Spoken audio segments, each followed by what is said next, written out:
I'd never seen a Ferrari before. I've never physically touched a Rolex before in my life. I come from nothing. Why don't I take that to the extreme? Why don't I become the king of all of them? Why don't I become the Prince of Chindonesia, you know? I don't like luxury that much. I'm not into watches, fancy clothing, cars. You can't really speak Indonesian, can you? Lumayan. We think it's really funny to use you making fun of rich people, but kind of going back to the reality that, hey, you know what? Actually, that's what investing is all about. Most people start out with that like kind of gambling mentality, but that's what hooks you into investing for the long run. Hey, Ben. Hi, Claudia. Thanks for being here. And first of all, I wanted to say super thankful that you're going to be our brand ambassador. I'm really, probably the most exciting brand campaign we've ever done at Pluang. So super excited. Wanted to ask on behalf of the audience. And so today's segment is actually all about you. And we want to learn kind of like what's the true story behind Ben, right? That's kind of the whole point. And the first question I wanted to ask was about you becoming a millionaire, right? I remembered our first dinner when we were talking about the thought of you becoming brand ambassador for Pluang, and how you told me you were once upon a time homeless. Just a very short time before this, you were homeless. And, you know, so tell us about that. And how did you get from being homeless just less than a year ago to where you are today? Funny. Yeah, exactly 1 year ago, I was still living in Bali. And I was, as most young guys, I was full of chaos. I was just partying, and I was, you know, hanging out with girls and doing the activity that, you know, some people would consider a little crazy. And with, you know, going out with a lot of girls comes a lot of dishonesty, and it comes a lot of, not honest behavior. And my friends kicked me out of my own house, the house that I rented in Bali. And they were like, you're not a good friend, you're not a good bro. And I was like, what is going on? Like, I go to church, I'm a good guy. And they kicked me out of the house, and they were like, you deal with this. They kicked me and my dog out of the house, and I had to go find a place to sleep in other people's sofas or wherever I could find, anywhere I could sleep, basically. Anywhere they would allow me and my dog to go up. I couldn't even book a hotel or an Airbnb. I had to actually rely on generosity of friends, for weeks. And and then it happened that I realized that I'm not living a spiritual life, a life that is just me trying to figure out how to do things. And if you know what it feels like to live upon faith and live upon a spiritual life, you know that you don't need hardship in your life. You can live with a lot of ease if you leave your life with something of a greater power than yourself. So what I would do is I would embark on a journey and a quest to find out what that power meant to me, what it looked like. And it was a journey of surrender. And to me, surrendering means not wanting anything anymore.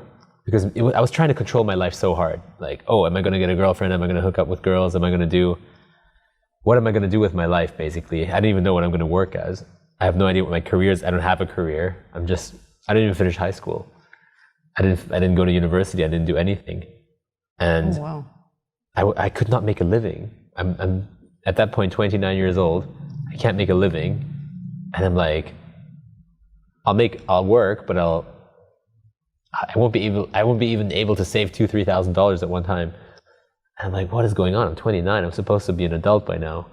So I realized I'm not living spiritually. And on this embark towards surrender, towards finding a power greater than myself. For me, it's Jesus. That's when it started, and when I decided, like, okay, I'm going to trust my life with God and see where that takes me. And 1 year later, I am super happy, successful, and blessed. So, I mean, that's interesting, right? Tell me a little bit about that moment, that I guess you would call the come to Jesus moment, right? You mentioned you were, like, what was it? Was it a dream? Was it something, like one of us would characterize as truly like a divine moment? Like, how did it come to be? And like, I guess, what was that inspiration, and how did it get to your inspiration of starting the social media account and getting into social media? Yeah, great question. So it was more of a time of isolation for me, because I had, I just couldn't get along with my friends anymore. I separated from all the girls that I was going out with, and I had to be alone for a while. So I went back to Europe, and I was like, man, I can't figure things out in Asia. Like, I can't make it work. So I would embark on this long quest of like just being by myself, being alone, and finding out like what it really means, and praying every single day, asking to be guided. And the more isolated I was, and the deeper and the more frequently I prayed, the more my life went into a direction I was happier with, where I learned things about myself that I wouldn't have with other people around. So it was almost like a 3-4 months of complete period silence with nobody. And it went to the point where I was in the south of France, in one of my friend's house that he kindly gave to me for a couple of weeks, and I just went to the beach, and it was almost as if I heard like a voice that was like, don't be afraid. It came from me, but I almost knew it was divine. And the next day, I experienced peace, like this intense serenity, almost as if I didn't have to ever worry again in my life. And it sounds so bizarre, but it was something very subtle. It was very, almost like, I got you. And it came after a big prayer and a big surrender. So I woke up the next day, went to Paris. I had 16 trains that got delayed, and I had to like ruffle through it. What used to baffle me and what used to confuse me was a walk in the park, by just reminding to myself that, okay, God's in control, God's in control, God's in control. And then suddenly I embarked on this journey, and that's how social media eventually started. I don't think that much anymore. I don't think I'm immensely funny or immensely creative. I just know that I wake up, I surrender my life to God, and somehow maybe God has this humor, and he put me into the situation of becoming Bobby Saputra, becoming someone quite funny and likable. Interesting. And I guess to the point of Bobby Saputra, right, where this is almost this character, right, this caricature of a Chindo man, right? You yourself, Chindo, that's your background, right? So what brought you there? How did you get that specific inspiration? And frankly, our Pluang campaign, it's all about that, right? It's about making fun of the 1%, or, that very ridiculous caricature of a billionaire who has everything set up for him, etc., completely different to your background, right? So how did that inspiration come about? Yeah, I come from nothing. I'm not a generic Chindo, as you will. I'm not. My dad, my mom, both middle class German in the UK. Like I come from nothing, and I almost didn't know I don't really know what a Chindo is. I had to define that for myself, because I grew up outside of Indonesia. So I come back to Indonesia, and people keep telling me that, why are you not driving around in a Rolls Royce and in a Ferrari? And I was quite surprised by that question, because I had never seen a Rolls Royce before in my entire life. I had never seen a Ferrari before. I've never physically touched a Rolex before in my life. I come from nothing. And so I thought to myself, like, that's an intriguing question. Why am I so frequently being asked this? There must be something. Why? I don't get it. Is there something? Why? I don't look like everyone else in Indonesia. So I'm Chinese. So people keep asking me, like, so you're Chindo? I had to kind of figure out what that meant for me. But then they also associated it with, like, when girls would ask me to buy them a Hermes bag, I'd be like, I don't even have 5% of the money to afford a Hermes bag. Like, why would I buy you one? And they'd be like, all right, I'm leaving you then. I'd be like, all right, fine. And they'd be so shocked, and I'd be like, okay, so Chindo is this something special. It's something that's different than everything else. And then upon arriving here and talking with other Chindo people, I found out that it's all true. I know people here in Indonesia that have 10 Ferraris who have never taken them out of their house. They're hiding them. And I thought that was so interesting. And the majority of the Chindo people that I meet, they're completely affluent. They don't look at the bill and everything. And I said, oh, that's something interesting. Why don't I take that to the extreme? Why don't I become the king of all of them? Why don't I become the Prince of Chindonesia, you know? That's how Bobby Saputra came to play. And I was like, oh, that's so cool. Like, I can figure this out for myself. But so I try to incorporate all the Chindo stuff into my content, but I'm also very European. So it's a weird mix, you know? And I think that's what makes you, frankly, so interesting to us, and me in particular, right? Like, when we first saw your social media, I felt like a huge click just because you're making fun of a certain circle or society that is oftentimes, in a way, like diasporic in nature, so in a way underground, a little bit hidden, etc. And I think what inspired me was that, hey, like, you know, how do we make that 1% more accessible, right? And that's actually what Pluang is all about, right? It's bringing investment access that's normally accessible only to that 1% to everyone in the country, right? And I guess the question, you know, is why do this, right? I guess what inspired you to do this? I mean, that makes sense, what inspired you to do this, but what is your end goal, right? You've made all this money in the last year. So I don't know if you want to share how much money you've made, but you've definitely made in the millions, right? And like, so what's next? What's, you know, like doing this really fun thing, and what's the aspiration or end goal? If you were to ask me personally of what I truly desired, is I'm in all trades and behind all the facade, I like food. I'm a chef. I want to open a restaurant.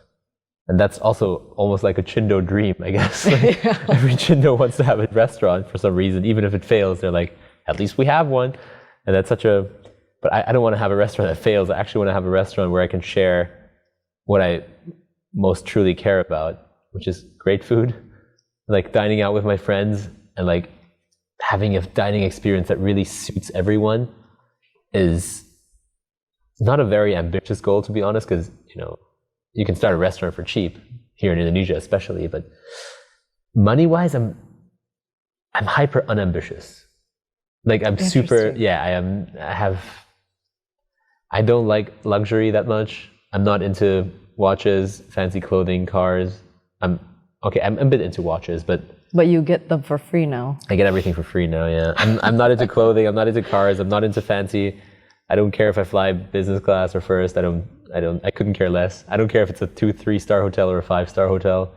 I'm in that sense, I'm still quite European, because my ideal day is waking up, playing some tennis, going for a little surf, working out, and eating food. You can buy me with that, to be honest. Like, I'm super, and that's funny because I've accumulated, a lot of blessings, but I'm honestly not that ambitious. Interesting.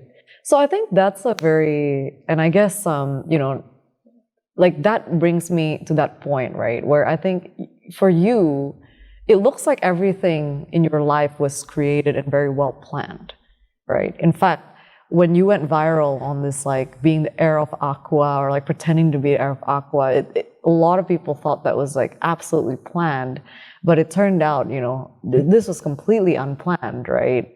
So, I mean, is that like, I guess, is that how you generally approach life? And which, you know, brings me to that next point, right? Like, are you generally an unplanned person? And what about with your own finances? You know, will you get into planning mode now that you have a lot of money? Yeah. I don't really, I plan zero. So I don't even plan the next 2 days. Like, it sounds really weird, but to be really honest with you, Claudia, I think about now, and I think about maybe dinner. I'm not kidding. I don't plan in the future, or I have zero plans. Like if you told me where are you going to be next month, I'll be like, I have some plans if it's like a trip booked for me, but like if you ask me in 2 months, where will you be, or where will you be next year, I wouldn't be able to give you an answer. Fair enough. And I guess that's become our challenge, Pluang. How do we make you more planned on your wealth, right? And I think there's a few things with that. What we've noticed is that, you know, you've been able to kind of like connect now where it's funny because you start from nothing. I mean, not nothing, but middle class, European. You can't really speak Indonesian, can you? Lumayan. But a little bit, right?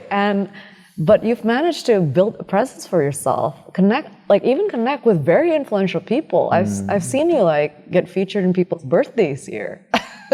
So how does that feel? And like, I mean, did you expect like that making fun of wealthy people will get you into the wealthy circle?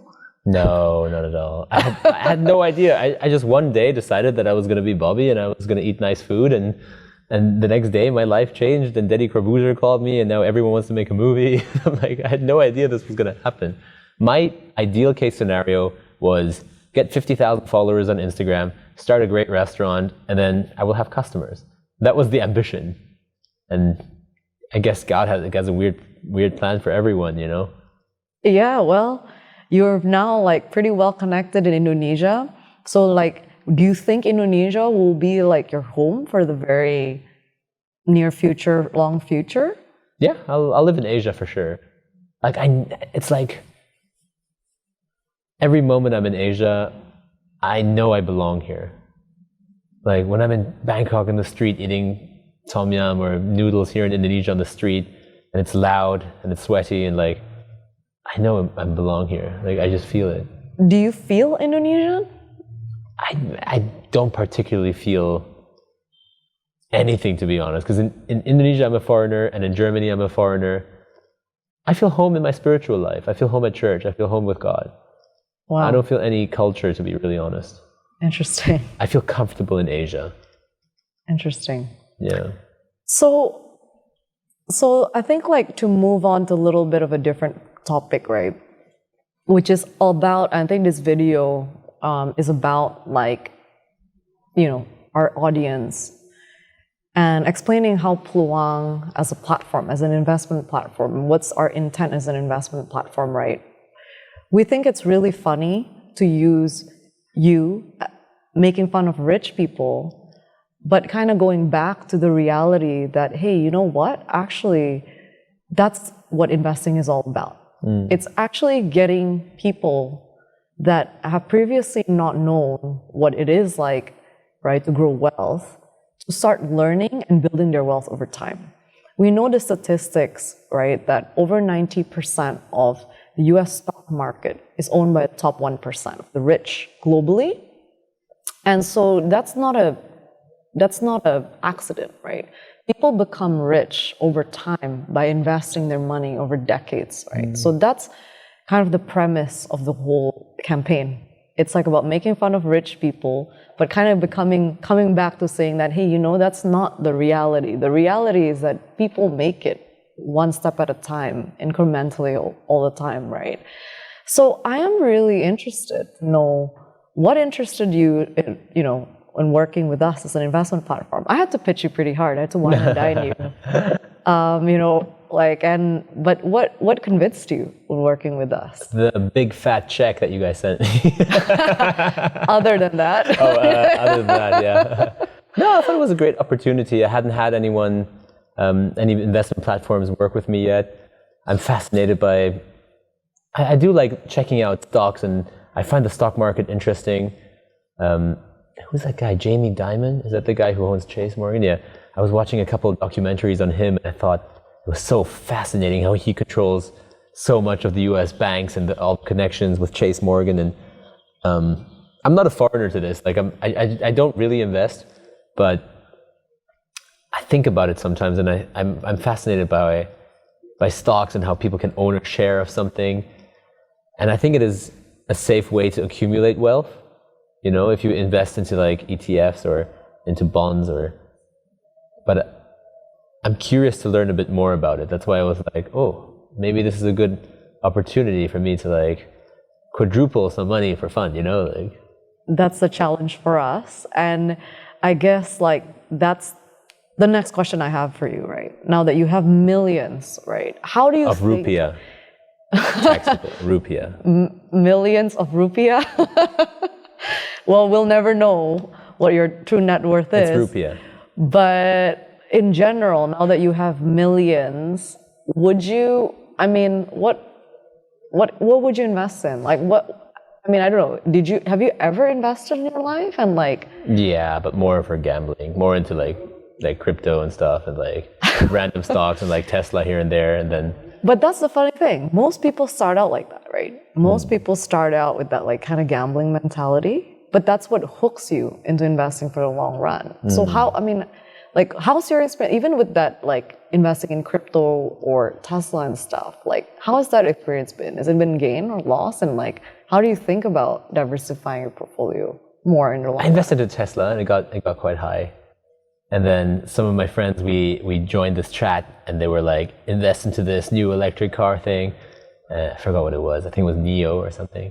Oh, Neo, yeah. Yeah, it could have been Neo. That didn't go well. It didn't? I'm not good at investing, I guess. But... Well, that's our challenge. And I guess the challenge that we're thinking about, right, is really to work with you on creating an investment plan that couples like crypto and all the fun stuff that typically guys like you like, and the much more longer term stuff, right? And so the challenge that we have and what we really want our audience to know is that, you know, like whether you're a homeless person, social media influencer, or a billionaire, right? Everybody can invest, and everybody can invest in kind of the same things and the same asset classes, right? And no matter what base you start in, at some point your journey will get you to a point where it's become meaningful, right? Just to share, like my own personal portfolio has returned 1,000% in the last 10 years, right? So whatever you start at, right, you can really, really invest and make it at some point where you're earning money to basically live instead of using your salary for your day-to-day. That's kind of the goal. So I think one thing I wanted to now segment into is asking you the question of social media in general. And so if you ask a young person, anyone on the street, maybe a child, like what would you be? What would you want to be when you grow up? Everyone says influencer.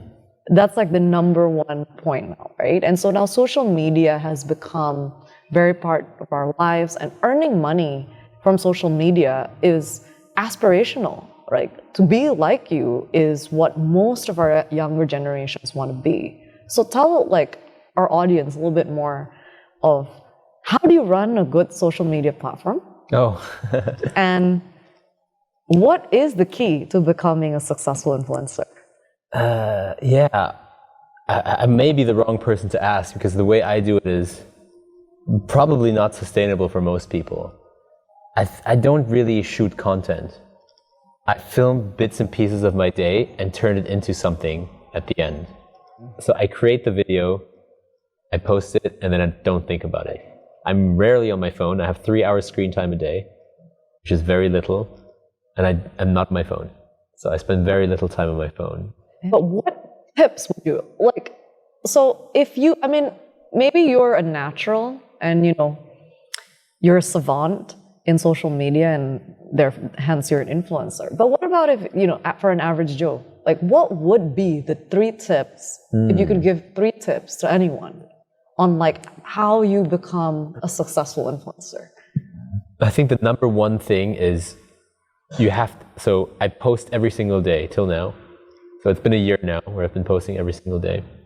And I think that consistency, it requires a tremendous amount of, you have to commit to it. You have to say like, all right, I don't care if my next 100 posts won't even get like 3 views. You have to commit and say, I will try my best to create a good video every single day. Whatever the video may be. It could be, if you're into cups, make a video about cups every single day, but improve it by 1%. In 100 days, if you're not completely stupid, you'll improve 100%. So in 100 days, you'll have created 100 pieces of content that hopefully exponentially increased 1% of whatever production value you can put into it. So that means if you stay consistent for 100 days, you will find out, maybe it's not cups you want to make videos about. Maybe you find out a comment that directs you into somewhere else. So I think the best advice I can give to any kid is like, start making one video every day for 100 days. Most people quit at day 10. So it's so similar to investing. Yeah. Interesting. And like, but what is that? So what is that 1%? Like, meaning you're just like, is it views you're looking for? Engagement? Yeah, I guess it's like, you can tell a good video from a bad video. And you can see like, oh, maybe the hook here wasn't good enough. So every video requires a bit of a hook. It requires the problem and a solution. That's what most good TikTok videos currently have. Maybe you can work a bit on the hook. Maybe you can make the video 10 seconds faster. Maybe you can take a couple of the gaps out. Maybe you can make the captions a little bit more engaging, or maybe you can up the stakes of the video. Maybe things have to get a little riskier. Maybe you're gonna have to like hire someone to do something that's out of the box or out of the ordinary. So I think, yeah, it's free to make content, and you could be doing it every day. But the honest truth is, people quit at day 10 because they don't see the results. But at day 20 is when most podcasts stop at day 20 and they never do it again. At the 20th episode is when it gets started. That's when you know that you made it, because then you've overcome all the other bad podcasts. So make 100 videos. If you don't have the courage or you don't have the strength to do it, then it's not made for you. Interesting. But if you can make 100 videos, I promise you, you can make this a career. So it's more about like, so what you're saying is it's not about the content topic. It's not about getting that kind of like Chindo story that made you like successful. It was about, it took maybe months of like iterations and hard work, right? Yeah. So and it's nothing comes overnight, right? Even if your success was still overnight, it was still incremental and pretty long. So maybe, like, I remember you telling me you were working in the social media space, right? Yeah. Like, and I mean, tell us about that. Like, so I was a social media manager for a tea company back in the UK for a couple of months, and we grew that social media organically to 300,000 followers in like 6 months. But that came because the topic was very interesting. It was mushroom tea. And it also came with consistency. It was like, post 4 times a week, but make sure you improve every single time. Make the stakes a bit higher. And the thing is, it's like, it's all free to do. I still shoot everything on my iPhone, mostly without a microphone, without lights, without anything. I don't have a cameraman. I don't have a team. I still edit everything myself. And that's what it requires. And if it requires you a bit more strenuity, and like, but if it takes longer, or if it requires more work for you, then so be it. But you can go back to your office job and do whatever you need to do, or you could just post a couple videos a day and not work, you know? And that was the easiest choice for me. It was like, okay, I don't even have a high school degree. I have nothing. For me, it's go back to some weird office job, or go back into the kitchen and peel potatoes, or I could just post a video of a fake billionaire living his great life, you know? Yeah, and I think that definitely hit a chord, right? And I think it's your foreigner status that made you, I think, able to see it in a completely different light than other people here. So, I mean, kudos to you. Thanks, Claudia. And I think, so just, I think just to close this up, right? This whole series, and while jokes aside of like, showing yourself as this like rich person, obviously our campaign is about making fun of you as a billionaire, right? And I think, but more importantly, right, for the audience, what we're trying to show is that, no, actually it's not about you being a billionaire. That's interesting to me personally. What really interested me in working with you is actually your story of how self-made you were. So yeah, I mean, so Ben, right, the challenge that we have and what we want to bring on is you are committed to learn about investments, right? You're not high school educated, etc., but we want to prove that it's not that hard to invest, right? So for 3 straight months, we'll kind of direct you start investing your hard-earned cash, and let's pledge the profit. Pluang will match the profits and invest in charity together, right? And a few months from now, hopefully we'll bless some children with your earnings. Can I have 3 billion rupiah to invest from Pluang? Okay, fair enough. We'll pledge money. We'll pledge 3 billion rupiah. 3? If you pledge your money to invest together, and if you commit to learning together, yeah, we'll pledge it. The end goal is that we'll pledge it to charity. 10% to charity. And Orphanage.